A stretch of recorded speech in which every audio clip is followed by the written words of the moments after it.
Hello everyone, स्वागत है आप सभी का हमारे यूट्यूब चैनल में। जैसा कि दोस्तों आज के इस क्लास में हम लोग पढ़ने वाले हैं बिहार फायरमैन मद्य निषेध एवं उत्पाद पुलिस के लिए प्रैक्टिस सेट को कवर करेंगे, जो कि आपके एग्जाम पॉइंट ऑफ व्यू से काफी महत्वपूर्ण होंगे।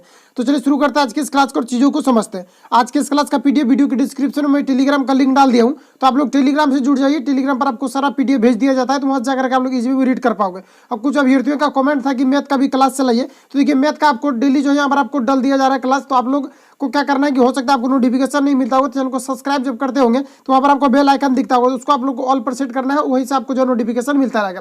तो चलिए शुरू करते हैं आज की इस क्लास को और चीजों को समझते हैं। पहला प्रश्न यार आप सभी के सामने यहाँ पर आपको पूछा जा रहा है 1 नंबर में, आधुनिक रसायन शास्त्र का जनक किसे माना जाता है, ये आपको वहाँ पर पूछा जा रहा है। तो देखिए फ्रेंड्स, बात करें कि आधुनिक रसायन शास्त्र का जो जनक माना जाता है ये आपका एंटोइन जो लावजियर को माना जाता है। Correct answer option number D यहाँ पर आपका करेक्ट हो जाएगा। ओके, नेक्स्ट क्वेश्चन आगे बढ़ता है। अगला क्वेश्चन यार आप सभी के सामने यहाँ पर आपको 2 नंबर पूछा रहा है कि द्रवों की अवस्थाओं की अधिकतम संख्या कितनी होती है, ये आपको यहाँ पर पूछा रहा है। तो द्रव की अवस्थाओं की बात करते हैं, टोटल 5 अवस्थाएं होती है। Correct answer option number C यहाँ पर आपका करेक्ट हो जाएगा। अगला क्वेश्चन आगे बढ़ते हैं। नेक्स्ट क्वेश्चन यार आप सभी के सामने यहाँ पर आपको पूछा रहा है कि घातक जहाज साइनाइड का रासायनिक नाम क्या है, ये आपको पर पूछा रहा है। तो देखिए फ्रेंड्स, बात करें कि साइनाइड का जो रासायनिक नाम है, घातक जहाज साइनाइड का रासायनिक नाम क्या होते हैं, ये आपको पर पूछा जाता है। इसका मतलब होता है आपका प्रीसिक एसिड होता है। Correct answer option number D यहाँ पर आपका करेक्ट हो जाएगा कि प्रीसिक एसिड होता है। Correct answer option number D यहाँ पर आपका करेक्ट हो जाएगा। ओके, नेक्स्ट क्वेश्चन आगे बढ़ता है। अगला क्वेश्चन यार आप सभी के सामने 4 नंबर में यहाँ पर आपको पूछा रहा है कि पटाखे का विस्फोटक किसका उदाहरण है, ये आपको पर पूछा जा रहा है। तो पटाखा जो विस्फोटक करता है ये किसका एग्जांपल है, ये आपको पर पूछा जा रहा है। तो ये आपका जो है दहन प्रक्रिया की उदाहरण है। Correct answer option number D, sorry यहाँ पर आपका बी जो है ये आपका यहाँ पर राइट हो जाएगा। नेक्स्ट क्वेश्चन आगे बढ़ते हैं। अगला क्वेश्चन यार आप सभी के सामने यहाँ पर आपको पूछा है कि मूर्खों का सोना कौन कहलाता है, ये आपको पर पूछा जा रहा है। तो ऐसे प्रश्न आपका बार बार पूछे जाते हैं। जैसे कि काला सोना के बारे में पूछा जाता है तो उसको हम लोग कोयला को काला सोना कहते हैं, और वही झूठा सोना की बात करें तो प्लेटिनम को कहा जाता है। लेकिन यहाँ पर बात करें कि जो पूछा जा रहा है कि मूर्खों का सोना कौन कहलाता है, ये आपको यहाँ पर पूछा जा रहा है। तो इसको हम लोग जो है आयरन सल्फाइड को हम लोग मूर्खों का सोना के नाम से जानते हैं। Correct answer option number C यहाँ पर आपका राइट हो जाएगा। ओके, नेक्स्ट क्वेश्चन आगे बढ़ता है। अगला क्वेश्चन यार आप सभी के सामने यहाँ पर आपको पूछा जा रहा है 6 नंबर में, निम्नलिखित में से कौन सा एक विषमांगी मिश्रण है, ये आपको पर पूछा रहा है। तो देखिए कुछ समांगी मिश्रण भी होते हैं और कुछ आपका विषमांगी मिश्रण होता है। जैसे समांगी मिश्रण की बात करें तो जैसे चीनी और हम लोग पानी का घोल लेते हैं या चीनी नमक का घोल लेते हैं, तो ये आपका समांगी मिश्रण हो जाता है। क्योंकि उसमें पता करना, जब तक हम लोग उसको जो है टेस्ट करके नहीं देखते तो हमें पता नहीं चलता है कि ये रियल में जो है सिर्फ H2O यानी कि जल है या तो फिर आपका जो ये आपका किसी प्रकार का मिश्रण है। तो इस ऐसे मिश्रण को हम लोग बोलते हैं समांगी मिश्रण। लेकिन वही हम लोग बात करें कि विषमांगी मिश्रण का इसमें से आपका कौन सा उदाहरण है, तो यहाँ पर देखिए हाइड्रोक्लोरिक एसिड की बात करें तो इसका HCl आपका केमिकल फॉर्मूला होता है। तो ये जो होता है ये आपका समांगी मिश्रण होता है। इसमें आपका हाइड्रोजन और क्लोरीन, इसमें आपका जो पता नहीं चलेगा कि इसमें हाइड्रोजन क्लोरीन इसमें दोनों है, लेकिन वो जो है जब मिलाया जाता है कि निश्चित तौर पर तो उसमें इसका फॉर्मूला होता है। लेकिन वही सिरका की बात करें तो इसको भी आप जो है नहीं छांट सकते हो। लेकिन दूध की बात किया जाता है, दूध को आप छांट सकते हो, क्योंकि इसमें जो भी होते हैं, इसमें जो भी आपका प्रोटीन वगैरह, जो भी इसमें कैल्शियम वगैरह होता है, तो ये क्या होता है कि जैसे ये मिश्रण है, मिश्रण कहने का मतलब है कि इसमें दिखना चाहिए। तो जैसे कि उसमें क्या होता है कि जो वसा होते हैं ये ऊपर आपका दिखता है, छोटा छोटा बूंद के आकार का दिखता है। तो ये क्या है, एक प्रकार का आपका विषमांगी मिश्रण है, क्योंकि इसमें मिश्रण जो होते हैं ये आपको यहाँ पर पता चल जाता है, लेकिन समांगी मिश्रण में आपको पता नहीं चलेगा। ठीक है, तो यहाँ पर करेक्ट आंसर की बात करें तो ऑप्शन यहाँ पर सी करेक्ट हो जाएगा। वही सोडा वाटर की बात करें तो सोडा वाटर भी किसी भी प्रकार का जो है इसमें आपका पता नहीं चलता है। Correct answer option number C यहाँ पर आपका करेक्ट हो जाएगा। ठीक है, नेक्स्ट क्वेश्चन आगे बढ़ते हैं। अगला क्वेश्चन यार आप सभी के सामने यहाँ पर आपको 7 नंबर में पूछा रहा है कि मानव शरीर में मौजूद निम्नलिखित कोशिकाओं में से किसमें माइटोकॉन्ड्रिया नहीं पाया जाता है, आपको पर पूछा रहा है। तो देखिए माइटोकॉन्ड्रिया की बात करें तो ये आपका लाल रक्त कोशिका में जो है माइटोकॉन्ड्रिया आपका नहीं पाया जाता है। इसके अलावा यकृत कोशिका की बात करें, मांसपेशी कोशिका की बात करें या श्वेत कोशिका की बात करें, इन सभी माइटोकॉन्ड्रिया पाया जाता है। क्योंकि माइटोकॉन्ड्रिया क्या करती है कि जो ऊर्जा का पावर हाउस जो कहा जाता है, या माइटोकॉन्ड्रिया को ही कहा जाता है। और माइटोकॉन्ड्रिया क्या करती है कि शरीर के सभी अंगों तक रक्त को जो ये जो ऊर्जा को पहुंचाने का कार्य करती है, या माइटोकॉन्ड्रिया के द्वारा एटीपी के रूप में किया जाता है। तो यहाँ पर बात करें कि इसका जो है किसमें ये नहीं भाग पाया जाता आपका, तो लाल रक्त कोशिका में ये आपका नहीं पाया जाता। करेक्ट आंसर ऑप्शन नंबर यहाँ पर आपका करेक्ट हो जाएगा। अगला क्वेश्चन यार आप सभी सामने यहाँ पर आपको 6 नंबर में पूछा, 8 नंबर में यहाँ पर आपको पूछा है कि निम्नलिखित में से कोशिका का नियंत्रण केंद्र कौन सा है, आपको पर पूछा है। तो देखिए फ्रेंड्स, बात करें कि कोशिका का जो नियंत्रण किया जाता है ये किसके द्वारा किया जाता है, आपका केंद्रक के द्वारा किया जाता है। ऑप्शन यहाँ पर एक करेक्ट हो जाएगा। ओके, नेक्स्ट क्वेश्चन आगे बढ़ते हैं। अगला क्वेश्चन ये आप सभी के सामने यहाँ पर आपको पूछा रहा है, यूरिया का सर्वाधिक सांद्रण कहाँ पाया जाता है? यानी जब यूरिया का फिल्ट्रेशन हो जाता है तो सांद्रण के रूप में इसका जो सबसे ज्यादा भाग पाया जाता है ये कहाँ पर पाया जाता है? ये आपको पर पूछा होता है, ये यकृत शिरा में पाया जाता है। Correct answer option number D यहाँ पर आपका करेक्ट हो जाएगा। इसके अलावा अगर हम लोग यहाँ पर ये बात कर लें कि यूरिया का जो सांद्रण किया जाता है ये किसके द्वारा किया जाता है, तो ये आपको यहाँ पर याद रखना है कि ये आपका वृक्क के द्वारा किया जाता है, जिसको हम लोग किडनी के नाम से जानते हैं। ये आपका एक जोड़ी पाए जाते हैं व्यक्ति के बॉडी में। तो फाइनली करेक्ट आंसर की बात करें तो ऑप्शन यहाँ पर आपका डी करेक्ट हो जाएगा कि यूरिया का जो सर्वाधिक जो सांद्रण होता है इसको सांद्रित करके कहाँ पर एकत्रित किया जाता है? सर्वाधिक मात्रा में, तो ये आपका यकृत शिरा में किया जाता है। नेक्स्ट क्वेश्चन आगे बढ़ते हैं। अगला क्वेश्चन यार आप सभी के सामने यहाँ पर आपको 10 नंबर पूछा जा रहा है कि लोहे की जंग डैश होती है। तो देखिए फ्रेंड्स, बात करें कि लोहे की जो जंग होती है ये एक प्रकार का आपका रासायनिक अभिक्रिया होती है जो सल्फर डाइऑक्साइड और जो ऑक्सीजन की उपस्थिति में साथ में कार्बन डाइऑक्साइड की उपस्थिति में ये जो जंग लगते हैं। इसके अलावा पूछा जाता है कि जब किसी लोहे में जंग लग जाता है तो उसका भार में क्या जो है प्रभाव पड़ेगा? तो याद रखना है कि उसके भार क्या होते हैं कि बढ़ जाते हैं पहले की अपेक्षा। और यहाँ पर पूछा जा रहा है कि लोहे की जंग डैश होती है। तो लोहे की जंग जो होती है ये एक प्रकार का रासायनिक अभिक्रिया को दर्शाती है। Correct answer option number B यहाँ पर आपका करेक्ट हो जाएगा।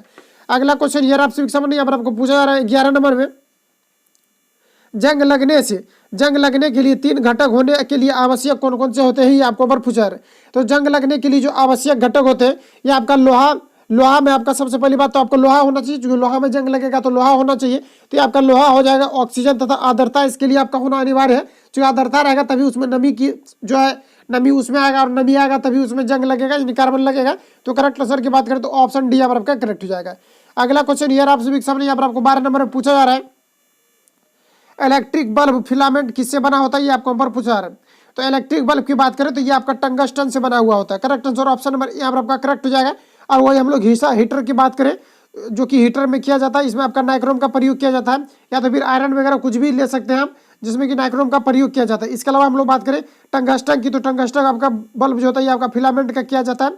फिलामेंट के जो बनाने में कार्य किया जाता है इसमें आपका टंगस्टन का किया जाता है। ऑप्शन यहाँ पर आपका करेक्ट हो जाएगा।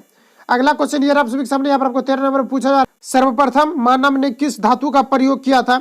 ये आपको यहाँ पर पूछा जा रहा है। तो सर्वप्रथम जो मानव के द्वारा जो धातु का प्रयोग किया गया था इसमें तांबा का किया गया था। ऑप्शन यहाँ पर आपका सी करेक्ट हो जाएगा। अगला क्वेश्चन ये आप सभी के सामने यहाँ पर आपको पूछा जा रहा है कि नीला थोथा होता है। तो नीला थोथा बताइए कि किसे कहा जाता है? तो नीला थोथा की बात करें तो ये आपका कॉपर सल्फेट को कहा जाता है, यानी Cu2SO4 को जो कहा जाता है ये आपका जो नीला थोथा के नाम से जाना जाता है। करेक्ट आंसर की बात करें तो ऑप्शन यहाँ पर आपका एक करेक्ट हो जाएगा। ठीक है, CuSO4 को कहा जाता है, ये Cu2SO4 भी आप इसको लिख सकते हैं। करेक्ट आंसर ऑप्शन नंबर यहाँ पर आपका करेक्ट हो जाएगा। अगला क्वेश्चन ये आप सभी के सामने यहाँ पर आपको पूछा जा रहा है 15 नंबर में कि निम्नलिखित में कौन सी तांबा और जस्ता की मिश्र धातु है? ये आपको यहाँ पर पूछा जा रहा है। तो तांबा और जो आपका जस्ता का जो मिश्र धातु होता है ये मुख्य रूप से आपका मिलाया जाता है पीतल को निर्माण, यानी पीतल का जब निर्माण किया जाता है तो इसमें तांबा और जो है मिश्र धातु जो मिलाया जाता है, तांबा और इसमें जस्ता का मिलाया जाता है। ऑप्शन यहाँ पर आपका जो है बी करेक्ट हो जाएगा। इसके अलावा एल्निको की बात करें तो देखिए एल्निको में क्या क्या मिलाया जाता है? तो इसमें आपका निकेल मिलाया जाता है, इसके अलावा आपका कोबाल्ट मिलाया जाता है, इसके अलावा बात करें तो इसमें आपका एल्यूमिनियम मिलाया जाता है। ये आपको यहाँ पर याद रखना। और साथ में सोल्डर की बात करें तो इसमें आपका टीन और जो है इसमें आपका शीशा को मिलाया जाता है, जिससे कि आपका जो सोल्डर का निर्माण होता है। ठीक है, यानी कि इसमें आपका पीबी मिलाया जाता है और आपका SN मिलाया जाता है। तो इतनी चीज़ों को याद रखिए। सोल्डर के बारे में भी पूछा जाता है और एल्निको में पूछा जाता है कि एल्निको में किस किस का मिश्रण होता है। तो इसमें आपका यहाँ पर ट्रिक भी बन जाता है, जैसे कि यहाँ पर आप देख सकते हैं एल जैसे कह दिया तो इसमें आपका एल्यूमिनियम हो जाएगा, और जैसे नी कह दिया तो इसमें आपका हो जाएगा निकेल हो जाएगा, और वही को कह दिया तो इसमें आपका कोबाल्ट हो जाएगा। यानी कि निकेल, कोबाल्ट और एल्यूमिनियम को जो मिला करके निर्माण किया जाता है इसमें आपका एल्निको का किया जाता है। पीतल तो आपको समझ में आ गया कि तांबा और जस्ता को जब मिलाया जाता है तो इसमें आपका पीतल का निर्माण होता है। वही सोल्डर की बात करें तो इसमें आपका शीशा और टीन को मिला करके बनाया जाता है। ऑप्शन डी यहाँ पर आपका मिस्टेक है, तो इसमें आपका यहाँ पर नन हो जाएगा। ठीक है, नेक्स्ट क्वेश्चन आगे बढ़ते हैं। अगला क्वेश्चन ये आप सभी के सामने यहाँ पर आपको पूछा रहा है कि निम्नलिखित में से कौन सी एक उत्कृष्ट यानी नोबेल धातु है? ये आपको यहाँ पर पूछा रहा है। तो देखिए फ्रेंड्स, नोबेल धातु की बात करें तो आपको यहाँ पर याद रखना कि नोबेल धातु का जो उदाहरण होता है ये आपका लोहा होता है। लोहा क्या होता है? एक प्रकार का नोबेल धातु होता है जिसको हम लोग उत्कृष्ट धातु के नाम से जानते हैं। अगला क्वेश्चन ये आप सभी के सामने यहाँ पर आपको पूछा जा रहा है 17 नंबर में कि मादा पशुओं के बच्चे पैदा होते समय कौन सा हार्मोन अधिक सक्रिय हो जाते हैं?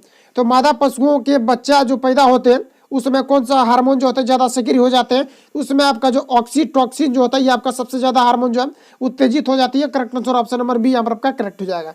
अगला क्वेश्चन ये आप सभी के सामने यहाँ पर आपको पूछा रहा है कि लाल क्रांति किससे संबंधित है? तो क्रांति से रिलेटेड भी आपको प्रश्न पूछे जाएंगे जो भी संबंधित होते हैं, जैसे ऑपरेशन फ्लड किससे संबंधित है, और जैसे कि आपका आप ले सकते हैं हरित क्रांति किससे संबंधित है, श्वेत क्रांति किससे संबंधित है। तो ये सभी से रिलेटेड आपको प्रश्न पूछा जाता है और बराबर मैं आपको दे भी रहा हूँ। और जितना भी आपका न्यू प्रैक्टिस सेट अभी आया हुआ उन सभी में इन सभी प्रश्नों को गेस किया गया हुआ है, तो वहाँ पर भी आपको जो है कवर किया जा रहा है। ठीक है, इसके अलावा बात करो तो यहाँ पर आपको लाल क्रांति के बारे में पूछा जा रहा है कि लाल क्रांति आपका किससे संबंधित है, तो ये आपका ऊन उत्पादन से संबंधित होते हैं। Correct answer option number C यहाँ पर आपका करेक्ट हो जाएगा। अगला क्वेश्चन यार आपसे समझ यहाँ पर आपको पूछा जा रहा है कि रेशम के कीड़े किन पर पलते हैं, ये आपको पर पूछा जा रहा है।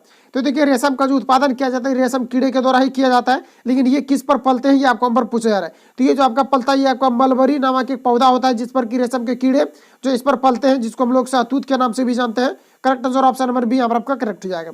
अगला क्वेश्चन यार आपसे सामने यहाँ पर आपको पूछा जा रहा है 20 नंबर में, दूध में वसा की मात्रा के अनुकूलन की प्रक्रिया को डैश कहा जाता है। यानी दूध में जो वसा की जो अनुकूलन प्रक्रिया होती है इसको हम लोग किस नाम से जानते हैं, ये आपको पूछा जा रहा है। तो इसको हम लोग जो अस्टेंट डीजेसोन के नाम से जानते हैं। करेक्ट आंसर ऑप्शन नंबर यहाँ पर आपका सी करेक्ट हो जाएगा। अब देखिए कुछ ऐसे भी प्रश्न जो कि आपको यहाँ पर डायरेक्टली याद रखना चाहिए। ठीक है, नेक्स्ट क्वेश्चन आगे बढ़ता है। अगला क्वेश्चन यार आपसे सामने यहाँ पर आपको पूछा जा रहा है कि किस भारतीय राज्य में प्रति व्यक्ति प्रतिदिन दूध उपलब्धता सर्वाधिक यानी 800 ग्राम है, ये आपको यहाँ पर पूछा जा रहा है। तो इसमें करेक्ट आंसर की बात करते हैं आपका हरियाणा हो जाएगा। ऑप्शन यहाँ पर आपका बी करेक्ट हो जाएगा। सॉरी, इसमें करेक्ट आंसर की बात करें तो ऑप्शन यहाँ पर आपका ए करेक्ट हो जाएगा कि पंजाब में सर्वाधिक है। ऑप्शन ए यहाँ पर आपका राइट हो जाएगा। अगला क्वेश्चन यार आपसे सामने यहाँ पर आपको पूछा जा रहा है कि ऑपरेशन फ्लड किससे संबंधित है, ये आपको यहाँ पर पूछा जा रहा है। तो ऑपरेशन फ्लड की बात करें तो ये आपका दुग्ध उत्पादन से संबंधित हो जाएगा। ऑप्शन यहाँ पर आपका डी करेक्ट हो जाएगा। अगला क्वेश्चन यार आपसे सामने इसके अलावा अगर पूछा जाता है कि श्वेत क्रांति आपका किससे संबंधित है, तो यह भी आपका दूध से संबंधित है, क्योंकि श्वेत क्रांति से जो है दूध उत्पादन में काफी बढ़ोतरी मिली थी। अगला क्वेश्चन यार आपसे सामने यहाँ पर आपको पूछा है 23 नंबर में कि राष्ट्रीय डेयरी विकास बोर्ड की स्थापना ये कब की गई थी, आपको पर पूछा है। तो राष्ट्रीय विकास बोर्ड की जो स्थापना किया गया था ये आपका किया गया था 1965 में। ऑप्शन यहाँ पर आपका बी करेक्ट हो जाएगा। नेक्स्ट क्वेश्चन यार आपसे सामने यहाँ पर आपको पूछा है 24 नंबर में कि सबसे ज्यादा प्रोटीन किस दूध में पाया जाता है। तो यहाँ पर ऑप्शन आपको यहाँ पर दिया हुआ गाय, ऑप्शन बी बकरी, ऑप्शन सी भेड़, ऑप्शन डी यहाँ पर आपको दिया हुआ यहाँ पर आपका भैंस होगा। यहाँ पर आपका हो जाएगा भैंस, यहाँ पर आपका टाइपिंग मिस्टेक है। तो यहाँ पर बताइए आपका करेक्ट आंसर क्या हो जाएगा। तो करेक्ट आंसर की बात करते हैं आपका भेड़ हो जाएगा। भेड़ के दूध में सबसे ज्यादा जो है प्रोटीन पाया जाता है। ऑप्शन यहाँ पर आपका सी करेक्ट हो जाएगा। अगला क्वेश्चन यार आपसे सामने यहाँ पर आपको पूछा है 25 नंबर में कि भारत में श्वेत क्रांति की शुरुआत किस वर्ष हुई थी, ये आपको यहाँ पर पूछे जा रहे हैं। तो देखिए फ्रेंड्स बात करें कि श्वेत क्रांति की जो भारत में शुरुआत हुई थी ये सर्वप्रथम कब हुई थी, तो ये आपको 1970 में हुई थी। Correct answer option number C यहाँ पर आपका करेक्ट हो जाएगा। ये सभी प्रश्न आपका जो जैसे कि श्वेत क्रांति इसके अलावा हरित क्रांति से रिलेटेड आपका प्रश्न पूछा जाता है। ये सभी को आपको यहाँ पर जो फाइनली तैयार रखना है, जिससे भी संबंधित जो भी अध्ययन होते हैं इनसे भी रिलेटेड पूछा जाता है। तो आपको यहाँ पर तैयार रखना है, क्योंकि ऑलरेडी मैंने आपको पढ़ा भी दिया है। तो प्ले लिस्ट आप लोगों को जरूर विजिट करना है, क्योंकि वहाँ पर आपको सारा कंटेंट अवेलेबल मिल जाएगा। फार्मेन से रिलेटेड मैंने 2 आपको प्ले लिस्ट बना दिया है, जिसमें कि आपका मद्य निषेध और उत्पाद पुलिस का भी कंटेंट आपको वहीं पर मिल जाएगा। तो correct answer option number C यहाँ पर आपका करेक्ट हो जाएगा। बस इतना ही आज प्रश्न लेकर गए थे। मिलेंगे नेक्स्ट वीडियो में। अगर वीडियो हेल्पफुल लगता है चैनल को सब्सक्राइब करके बेल आइकन को प्रेस कर लेना, क्योंकि जब भी वीडियो अपलोड होगा तब तक नोटिफिकेशन पहुंचते रहेगा। और कुछ अभ्यर्थियों का जो कमेंट था कि मैथ का भी प्रश्न चलाइए, तो आपको ऑलरेडी जो है वहाँ पर डाल दिया जा रहा है। तो आप लोगों को बिल्कुल भी टेंशन नहीं लेना, प्ले लिस्ट में आपको सारा अवेलेबल मिलेगा। और नोटिफिकेशन बेल को ऑन करके रखिए, आपको नोटिफिकेशन पहुंचते रहेगा टाइम टू टाइम। तो मिलते हैं नेक्स्ट वीडियो के साथ, तब तक के लिए जय हिंद, बेस्ट ऑफ लक।